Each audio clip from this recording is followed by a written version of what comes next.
Sir రీసెంట్‌గా advocate protection bill pass అయింది గదా! అవునండి. ఆ బిల్ గురించి ఏమైనా ఎక్స్‌ప్లెయిన్ చేస్తారా? ముందుగా అడ్వకేట్ ప్రొటెక్షన్ బిల్ పాస్ చేసినందుకు గౌరవనీయులు సీఎం శ్రీ యనుమల రేవంత్ రెడ్డి గారికి మనస్ఫూర్తిగా ధన్యవాదాలు తెలుపుతున్నాను సార్. ఎందుకంటే ఈ మధ్య అడ్వకేట్ల మీద దాడులు పెరగడం, వాళ్ళను కొట్టడాలు, చంపే వరకు పోవడాలు, అడ్వకేట్లని చట్టంలో ఒక భాగంగా చూడకపోవడం. ఎందుకంటే ఒక అడ్వకేట్ దగ్గరికి చాలామంది వాళ్ళ పర్సనల్ డిఫికల్టీతోని, వాళ్ళకున్న ప్రాబ్లమ్‌లతోని అడ్వకేట్ల దగ్గరికి అప్రోచ్ అయితారు. అప్రోచ్ అయినప్పుడు కొన్ని సందర్భాల్లో ఏమైతది అంటే తప్పున్నా, ఒప్పున్నా మేము కొట్లాడాలి. ఎందుకంటే అడ్వకేట్‌గా మేము ఓత్ చేసినప్పుడు మేము ఏం చేసినామంటే, మా దగ్గరికి ఒక క్లయింట్ వచ్చి ఒక జాగ గురించి అతను తప్పున్నా, రైట్ ఉన్నా మాకు ఆ జాగ కావాలనో, లేదంటే దాని మీద నా ఇంట్రెస్ట్ ఇదో అని చెప్పినప్పుడు, ఆ ఇంట్రెస్ట్‌ను మేము క్యారీ ఫార్వర్డ్ చేసే వ్యక్తులమే. చట్టంలో మా బాధ్యత ఏందండి? అడ్వకేట్‌గా మేము ఏం చేస్తాము? మా క్లయింట్ గెలవాలని మేము ప్రయత్నిస్తాం. కానీ ఇదే విషయానికి అవతల సైడ్ ఉన్న వ్యక్తికి కోపం రావచ్చు, దాడి చేయాలనిపియొచ్చు, మమ్మల్ని చంపాలని కూడా కొన్ని సందర్భాలలో అనిపిస్తది. ఎందుకంటే ఇద్దరి మధ్యలో తగాదాలో మేము మధ్యలో పోయినట్టయితది. కానీ ఒక అడ్వకేట్ అనేది కాన్స్టిట్యూషన్ ఇచ్చిన పదవి. మేము పోయి డైరెక్ట్‌గా వాళ్ళ మధ్యలో మేము అడగట్లేదు.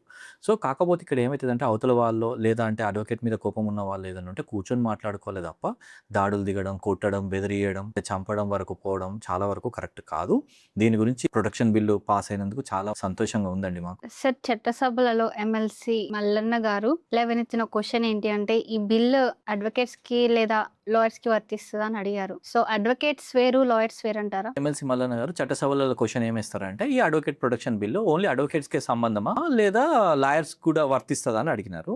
అంటే దాని మీనింగ్ ఏంటంటే, లాయర్స్‌కును అడ్వకేట్స్‌కి డిఫరెన్స్ ఏంటి అంటే, అడ్వకేట్స్ అనేవాళ్ళు ఎల్ఎల్‌బీ చదివి పాస్ అయ్యి ఎన్రోల్ అయితారు బార్ కౌన్సిల్‌లో. తెలంగాణ స్టేట్ బార్ కౌన్సిల్‌లో ఎన్రోల్ అయ్యి ప్రాక్టీస్ చేస్తుంటారు. అంటే కోర్ట్‌లలో వెళ్ళడం, కోర్టు అటెండ్ అవ్వడం, అన్ని కేసులు తీసుకోవడం అనేది చేస్తుంటారు. ఈ లాయర్స్ అనేవాళ్ళు ఎవరు అంటే ఎల్ఎల్‌బీ చదువుతారు. కానీ వీళ్ళు ఎక్కడ ప్రాక్టీస్ చేయరు. ఛాంబర్ ప్రాక్టీస్ చేస్తుంటారు అన్నట్టు. అడ్వైజులు ఇస్తుంటారు.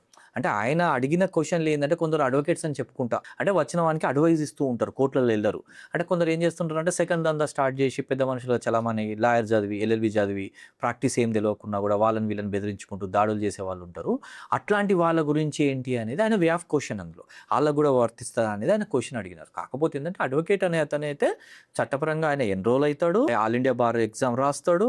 ప్రతి కోర్టుకు అటెండ్ అయ్యే అతను అడ్వకేట్స్ అంటారు. లాయర్స్ అంటే పాస్ అయ్యే వాళ్ళు కొందరు ఏంటంటే ఇప్పుడు మా సమాజంలో ఎట్లా అంటే ఎల్ఎల్‌బీ చదవగానే వాళ్ళు ప్రాక్టీస్ చేయరు. కొందరు చదవకున్నా గూడా నేను అడ్వకేట్ అని చెప్పేటోళ్ళు ఉన్నారు. ఎల్ఎల్‌బీ చదవకుండా గూడా LLB first year, second year ఉండి కూడా చెప్పేటోళ్ళు ఉన్నారు. సో, ఇక్కడ ఆళ్ళు అడిగింది ఏంది అంటే నిజంగా ప్రాక్టీస్ చేసే వాళ్ళకేనా?